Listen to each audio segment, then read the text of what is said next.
Welcome to our channel English Time with me. Hello, welcome back. My today's topic is inverted commas, or you can say quotation marks. Quotation marks, how to use quotation marks, where and when to use quotation marks, or you can call them inverted commas. And they're marked like this. ये inverted commas हैं आपके. तो इनका use क्या है? Inverted commas आप कहाँ पर यूज़ कर सकते हैं, कोटेशन मार्क्स आप कहाँ पर यूज़ कर सकते हैं. जैसे कि इसका नाम ही है कोटेशन मार्क्स. कोटेशन मार्क्स कोई भी कोट वगैरह जो होता है, जो किसी ने कोट किया हो, जो किसी के वर्ड्स जब आप बिल्कुल वैसे ही लिखते हैं जैसे लिखने वाले ने लिखे हैं, जब उनको आप बराबर वैसे ही कोट करते हो तो आप उनको इन्वर्टेड कॉमास में रखते हो. ये एक जनरल क्या नाम है, यूज़ है इन्वर्टेड कॉमास का. लेकिन फिर भी बहुत सारी चीज़ें हैं जो सीखने लायक हैं. मैंने 5 चीज़ें यहाँ पर लिखी हैं. 5 things are written, 5 points are written on this board. 5 different चीज़ें हम इसके बारे में आज पढ़ेंगे, कोटेशन मार्क्स के बारे में. Okay, the very first example मैंने लिखा, he said I work honestly. उसने कहा, किसी ने कहा आई वर्क ऑनेस्टली, मैं ऑनेस्टली काम करता हूँ. जो डायरेक्ट कोटेशन हो, जो बिल्कुल डायरेक्ट कोटेशन हो, जो बिल्कुल डायरेक्ट स्पीच हो, ठीक है, उसको आप इन्वर्टेड कॉमास में रखते हैं. ठीक है, जब किसी के वर्ड्स आप बिल्कुल वैसे ही कहते हैं जैसे कहने वाले ने कहे हैं.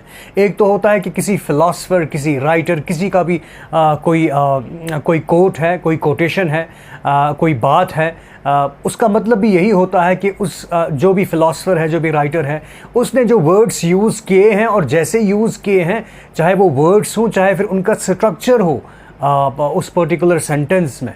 ठीक है, आप जब उनको बिल्कुल वैसे ही लिखते हो, आप quotation marks you enclose them with quotation marks. ठीक है, आप कोटेशन मार्क्स वहाँ यूज़ करते हो क्योंकि वो एग्जैक्ट वर्ड्स होते हैं किसी के. तो यहाँ डायरेक्ट स्पीच जो है या डायरेक्ट कोटेशन जो है, डायरेक्ट कोट जो है, यहाँ पर भी आपने ये किसी ने कोई बात कही और आपने बिल्कुल वैसे ही इसको नरेट किया है, बिल्कुल वैसे ही इसको लिखा है जैसा कि कहने वाले ने कहे हैं. ही सैड, कोई शख्स है, उसने कहा है आई वर्क ऑनेस्टली. ठीक है, मैं ऑनेस्टली काम करता हूँ. किसी एम्प्लॉय ने अपने एम्प्लॉयर से कहा आई वर्क ऑनेस्टली, मैं ऑनेस्टली काम करता हूँ. मैं आपको ये बता रहा हूँ, नरेट कर रहा हूँ, मैं ऑनेस्टली काम ये एक्चुअली उस एम्प्लॉय ने कहा है कि मैं ऑनेस्टली काम करता हूँ. तो मैंने बिल्कुल एग्जैक्ट वही वर्ड्स यूज़ किए. तो मैं कैसे लिखता हूँ, ये जो ये दिस वाला पार्ट जो है, दिस पार्ट, ये वाला पार्ट जो है, इसको आप कॉमा से सेपरेट करते हो. और ये जो डायरेक्ट कोटेशन होती है, जो डायरेक्ट वर्ड्स होते हैं, डायरेक्ट स्पीच, जो रिपोर्टेड स्पीच होती है, उसको आप इन्वर्टेड कॉमास में रखते हो. एक यूज़ है, वेरी सिंपल. ना द नेक्स्ट वन. अच्छा, जो अब डायरेक्ट कोटेशन होती है, डायरेक्ट स्पीच होती है या रिपोर्टेड स्पीच जिसको आप कहते हो, वो अगर क्या नाम है, if it is as separated, ठीक है, if it is written in parts, अगर ये पार्ट्स में इसके 2 हिस्से किए गए हैं, वैसे लिखी गई हो, तो उस केस में हम कोटेशन मार्क्स या इन्वर्टेड कॉमास कैसे यूज़ करते हैं. फॉर एग्जाम्पल, मैंने यहाँ पर एक सेंटेंस लिखा है, I shall get you a gift. I shall get you a gift, said his father. If you get a distinction, मैं आपको एक गिफ्ट दूंगा, उसके फादर ने कहा अपने बेटे से, मैं आपको एक गिफ्ट दूंगा. बेटे से कहता है फादर, मैं आपको एक गिफ्ट दूंगा अगर आप डिस्टिंक्शन लेते हो. ठीक है, अब इसमें रिपोर्टेड स्पीच क्या है, डायरेक्ट वर्ड्स कौन से हैं, डायरेक्ट स्पीच क्या है, डायरेक्ट कोटेशन क्या है. I shall get you a gift, said his father. उसके फादर ने कहा है. If you get a distinction, I shall get you a gift. फिर यहां से शुरू कीजिए, if you get a distinction. ये कोट है किसका, फादर का. ठीक है, इसको आप टेक्निकली रिपोर्टिंग वर्ब कहते हो और इसको कोटेशन मार्क्स में जो सेंटेंस है, इसको आप रिपोर्टेड स्पीच कहते हो. ठीक है, अब आप ये देखिए, यहाँ पर जो ये वाला पार्ट था, रिपोर्टिंग वर्ब वाला पार्ट था, ये स्टार्ट में था. यहाँ पर रिपोर्टिंग वर्ब जो ये इस कोटेशन के, इस डायरेक्ट स्पीच के बीच में रखा गया है.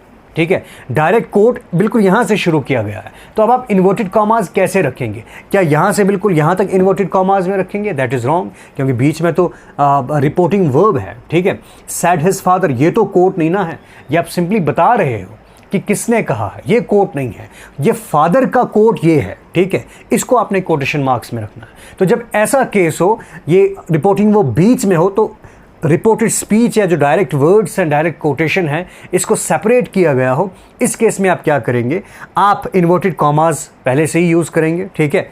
जब यहाँ से स्पीच शुरू होती है, ये कोटेशन है, I shall get you a gift, ठीक है।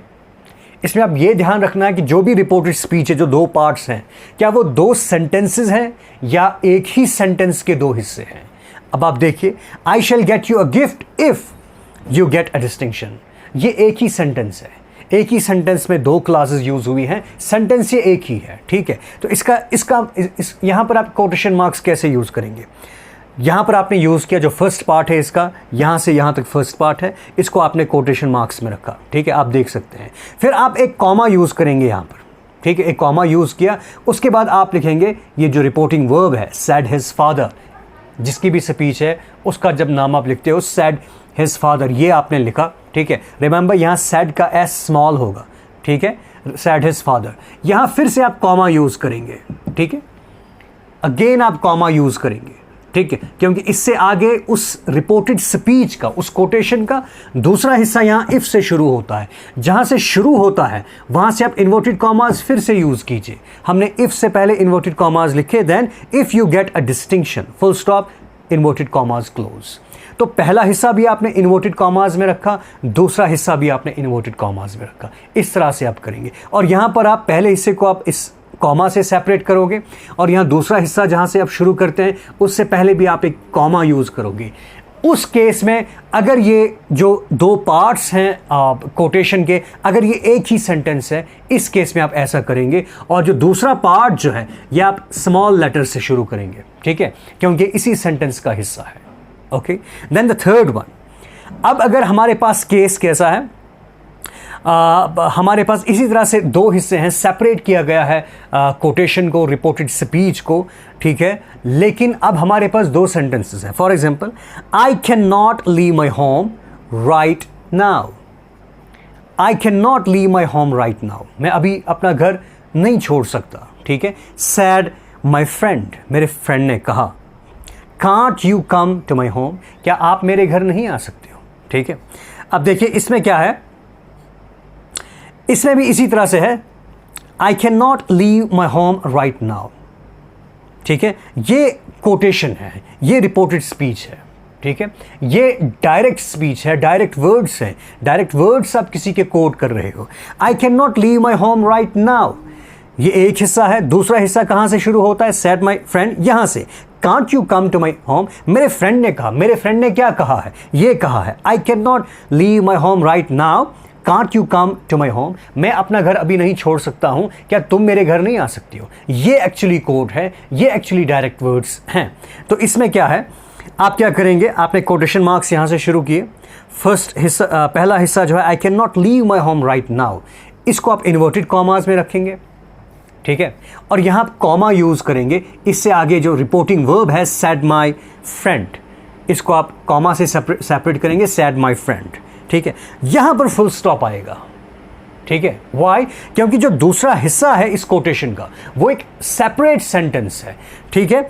अगर ये सेपरेट सेंटेंस है तो इससे पहले आप फुल स्टॉप का यूज करोगे, और ये जो डायरेक्ट कोटेशन यहां से दूसरा सेंटेंस यहां से शुरू होता है ये कैपिटल लेटर से शुरू होगा, ठीक है। Can't you come to my home, इसको भी आपने इन्वर्टेड कॉमास में रखा, क्वेश्चन मार्क था, इन्वर्टेड कॉमास में रखा, और यहाँ कांट का सी जो है ये कैपिटल होगा। देखिए यहाँ पर इफ़ का आई जो है ये स्मॉल था, क्यों, क्योंकि ये जो कोटेशन थी, ठीक है, ये एक ही सेंटेंस था, एक सेंटेंस के दो हिस्से थे, लेकिन यहाँ पर जो है ये कोटेशन जो है इसके जो दो हिस्से हैं इनमें दो सेंटेंसेस, सेपरेट सेंटेंसेस हैं। एक सेंटेंस यहाँ ख़त्म होता है, ठीक है, यहाँ पर ख़त्म होता है, I can not leave my friend right now, sad my friend, ठीक है। पहला हिस्सा आपने कोटेशन में रखा, सैड माई फ्रेंड, जिसने कहा है, उससे पहले आप कॉमा यूज करोगे उससे सेपरेट करने के लिए, रिपोर्टिंग वर्ब को सेपरेट करने के लिए। यहां पर आप फुल स्टॉप यूज करोगे, क्यों, क्योंकि इससे आगे जो है एक नेक्स्ट सेंटेंस है, जो कोटेशन है, जो आपके फ्रेंड ने कहा है, ठीक है, उसने 2 सेंटेंसेस यूज़ किए, जो जब आप दूसरा सेंटेंस यूज़ करोगे वो आप कैपिटल लेटर से शुरू करोगे और पहले केस की तरह वो भी इन्वर्टेड कॉमास में रहेगा। क्यों? क्योंकि ये भी डायरेक्ट वर्ड्स हैं, ये भी डायरेक्ट कोटेशन है कि आपके फ्रेंड ने कहा है। So this is how. ये था थोड़ा एक छोटा सा डिफरेंस, जो डिफरेंट केसेस हैं उनको हमने डिस्कस किया। देन द फोर्थ केस, मैंने यहाँ पर क्या लिखा है, my teacher said remember all that glitters is not gold. Now if the case is like a quotation within a quotation, अगर quotation के अंदर कोई quotation है, ठीक है, कोट के अंदर कोई कोट है, उसको आप कैसे लिखोगे? फॉर एग्जाम्पल, माई टीचर से, मेरे टीचर ने कहा, मेरे टीचर ने मुझसे क्या कहा, remember all that glitters is not gold, is not gold. Teacher ने क्या कहा, याद रखो जो भी चमकता है, चमकता जो नजर आता वो सब सोना नहीं होता। ठीक है, ये उसने कहा। रिमेंबर, मेरे टीचर के वर्ड्स क्या हैं, यहां से वो कहता है रिमेंबर, भाई याद रखो, कि अपने स्टूडेंट से कहता है, मेरा टीचर मुझसे कहता है रिमेंबर, याद रखो, ऑल दैट ग्लिटर्स, रिमेंबर, ये टीचर के वर्ड्स हैं। ठीक है, और ये भी इसी ने, टीचर ने ही कहा है all that glitters is not gold, लेकिन एक्चुअली ये टीचर ने नहीं कहा, कोट ये टीचर का नहीं है, ये कोटेशन है, ये किसी ने कहा है, किसी और ने कहा है। ये एक पॉपुलर, बहुत पॉपुलर कोटेशन है, all that glitters is not gold.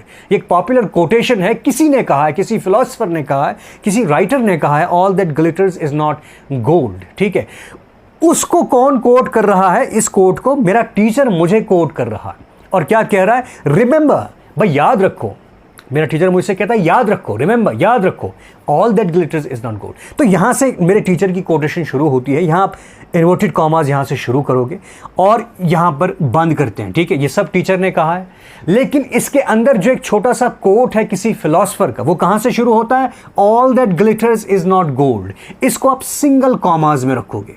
ठीक है, देखो, ऑल, यहां से वो कोट शुरू होता है, quote within the quote, यहां आप सिंगल कॉमा यूज करोगे, all that glitters is not gold.